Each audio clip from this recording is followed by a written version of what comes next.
आप देख रहे हैं के न्यूज एचडी में हूं हारिस अली शाह गिलानी। एक अफसोसनाक खबर शामिल करते हैं तांदलेवाला से, जहां के थाना गढ़फतेह शाह में मजदूरी की उजरत मांगने आने वाले मजदूर पर तशद्दुद, मौजा शादी सादात का जमशेद नामी अफराद जख्मी।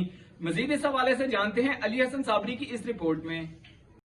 जमशेद मेरा नाम है, शादी पीरां दी रहन वाला वा। छोटे छोटे बहन भाई ने, गरीब आदमी है, मजदूरी सज्जी कार खवाई दी है।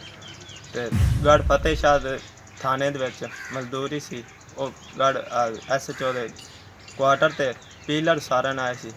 मजदूरी की पैसे उस दिन नहीं मिले सी। अज मैं पैसे लैन आया तो पता नहीं मुंशी सी या कौन सी, पर मैनू नहीं पता। उन्होंने अज मैनू कुटिया वा। तो यह रिक्वेस्ट है बड़े साहबां दे अगे भी मेरी मजदूरी लैके दी जाए, मैनू इंसाफ दिता जाए।